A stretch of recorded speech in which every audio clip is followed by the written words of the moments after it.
Alright, hello and welcome back to another wee bit different video. Today's video, we're going to be talking about Tyrese Maxey. Now, if those of you who are paying attention to the Sixers, then you have to know about Tyrese Maxey. He just dropped 54 points in OT against the Bucks, 9 assists, 5 rebounds.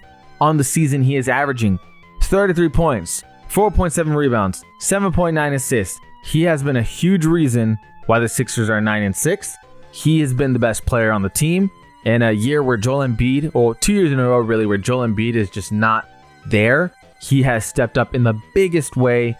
And not only that, he's averaging 40 minutes per game, which is just not sustainable, but he's doing it thus far, and he has been absolutely impressive. We're going to do a film review on him. For those of you that know how film reviews go, very simple.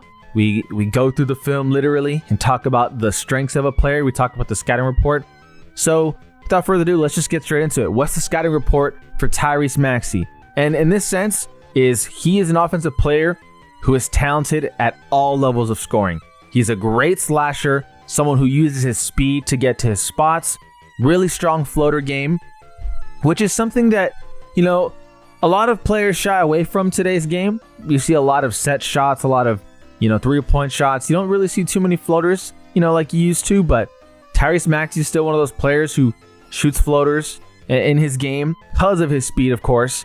And of course, when I say he's a shooter at all levels, a scorer from all levels, that includes the 3-ball, really good 3-point shooter. And the one thing about his game that is just going right now is his confidence. You can tell when he's on the court. Super confident player, believes he's able to get to the rim when needed, and believes in taking his shots at high volume. So right now, if you're looking at Tyrese Maxey and the things he does well, pretty much everything on offense. And when you talk about everything on offense, he's getting doubled a lot. So the assist numbers, he's at 7.9 assists. The downside to him is very simple. He's a small frame. So defensively, not the best defender. It's not that he can't stay in front of his defender necessarily, but other players can very easily rise up over him and get a shot off. And defensively, he's definitely the weaker part of this Sixers unit. Okay, so first highlight here. Gets the screen, drives left. You get drop back coverage from Miles Turner. Why is that bad? Because you only have help sighting Gary Trent, who is honestly not ready.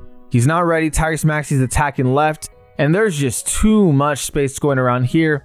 But a lot of this is lack of attention. Just in a very brief moment, Tyrese Maxey can easily get to his spot. So this is bad defense, but also just speaks to Tyrese Maxey's ability to attack the basket. This one is a simple one, just nice and easy to get us started.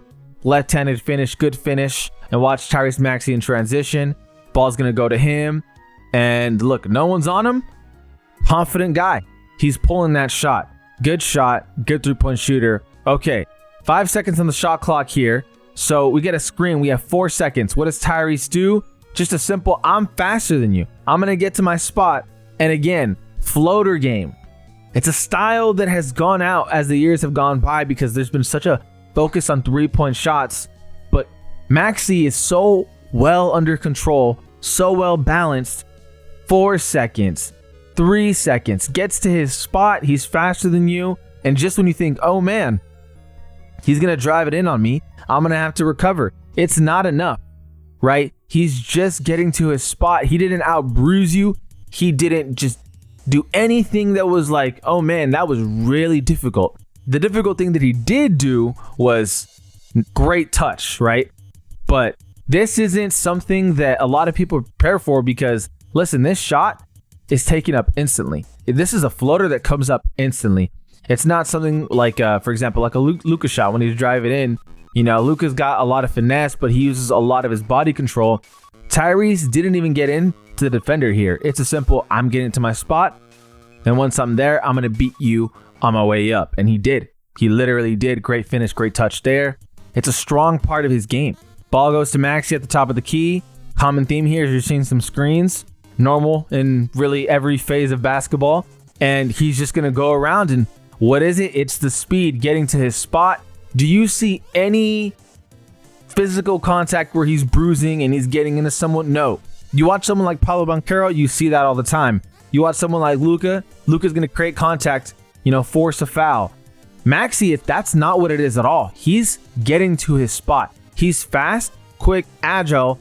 He can shoot from everywhere. So defenders right here, right?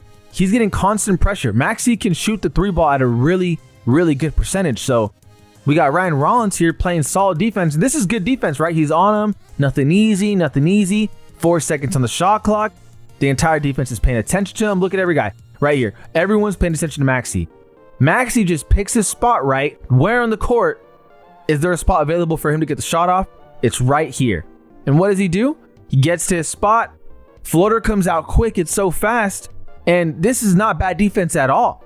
But again, ability to get to the spot being that floater region, gets it up quickly.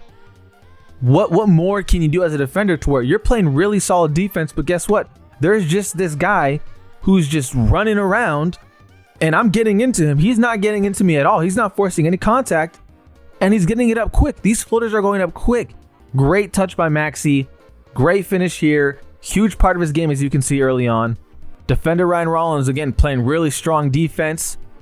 Wraparound is something you see a lot in today's NBA. Reason why is because the guy who's giving the wraparound immediately can just set a screen. So you got a screen set right here, which is amazing. Why? Because it forces the switch. And in this case, let's go back just a little bit. You got Myles Turner playing pretty high up, right? He's not dropping back. He's playing pretty high up so that he can help. And here's the problem. Tyrese Maxey, you have to have this help, but he's so fast. And again, when we talk about him getting to his spots, that he's going to blow by. And so what happens here is a simple cross inside, and now you got a one-on-one against Kuz. And most players, what are you doing? You're drawing contact, you're getting into the defender. Not Tyrese. He's going around, he's finding a way, and a simple Euro goes around Kuzma, and not enough of a contest, and a finish. But the thing is, he plays so much minutes, he can't really take that kind of strain on his body where he's going into the defender every time. Other guys play 33, 34 minutes per game. Tyrese Maxey's playing so much, to keep him healthy. This is kind of what he has to do to stay healthy, right? Avoid so much physical contact because you got to be healthy. The team needs you. This is not we need him to play 40 minutes because, it's a luxury. No, this team needs him to play 40 minutes. It's how they're getting by.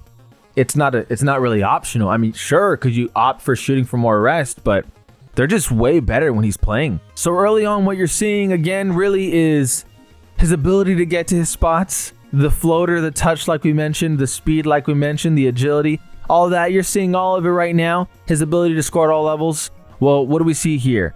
Ball, simple wraparound, and listen, this is terrible defense by Green here. And you see, I think it's Trenton Wofford. He's coming here like, hey, I'm going to set a screen. Then he realizes no one's here. And why is that bad? If there's no one to screen, it means no one's near Maxey. And if no one's near Maxey, what are you doing? What are you doing? That's something that is important, right? Huge piece of his game because it completely enables him to be, scoring at all levels. And, that might seem obvious. Well, no, duh, he needs to score threes. No, what I mean by that is him having this 3-point shot forces defenders to play way up.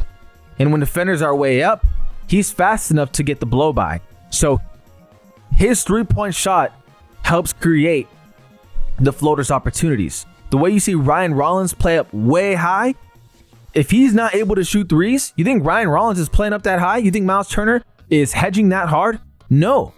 But his ability to do this creates the opportunities for those floaters where he's able to go in and pick his spot. So it's not as simple as, because he hits threes, that's how he scores everywhere. No, it's because he hits threes the way that he does, and he can be a flamethrower, allows defenders, or forces, I should say, it forces defenders to get in his grill, which allows the easy blow by. So this is something that is pivotal to his game. You see a wraparound, and I can't express this enough. Watford's looking for someone to screen. He's just like, no one's here. Okay, it is what it is. And then Maxey, well, that's a bucket, dude. You got to get up. And then we see the clip here, and it, only speaks more to what I'm saying. Like, if you're not going to play up on this guy, he's going to shoot the ball. And this is the results. So, again, just another highlight to confirm, like, yo, you got to play up. But hey, if you play up, guess what happens? He's getting those floaters. He's getting those buckets in the interior. Even mid-ranges, he's knocked down. So, okay, Tyrese getting it from the inbounds, patches it to Edgecombe. And what do we see here? Back to Maxey. This is a simple blow-by because I'm faster than you. And Green, he's seen what Maxey's doing from these deep shots. I mentioned it, these deep shots allow or force defenders to get up. Well, when defenders are up, he's blowing by. Force Green up. So Green's got to be up. But Maxey's just fast. And we don't have any help side here. And this is just a straight down the lane bucket. And this is why you also see, right? This is why you're seeing Maxey's assist numbers go up. Because in scenarios where there's help side, guess what? Let's say Miles Turner just completely dives on Maxey. Someone's being left open. Maxey makes the pass. Get the easy 3-point attempt. Might not always go in, but that's a reason why the assist numbers are up. This is occurring more and more often where, well, you got to do something about it. When you play so much minutes in a game, you're going to have opportunities because the defense is going to make mistakes. 40 minutes per game. That's a lot of time for, stuff to unfold. And here you get the pass out to Maxey. When you see Maxey this open, naturally you have to close out. So Cole Anthony's closing out here. It's just a bad closeout. So now you got Maxey in full stride. None of these two, Kuz and Cole, are going to do nothing about this. Now what occurs here is, what do we always see when Maxey has an open lane and there's someone way deep, damn near underneath the rim? You got the floater game on deck. This one is beautiful touch from Tyrese. Obviously, you got to have a better closeout, but these are the things, right? These are the things that happen, in a game. Defensive errors occur. The better player you are, the more often you're going to punish them. And Maxey will not be forgiving when it comes to giving him any opportunity. He's really looking to score. Okay, so this highlight here is a good one because it allows you to see why people are so goddamn paranoid at all times with Tyrese. He drives in here, then you get a step back, and it's like, whoa, where did this come from?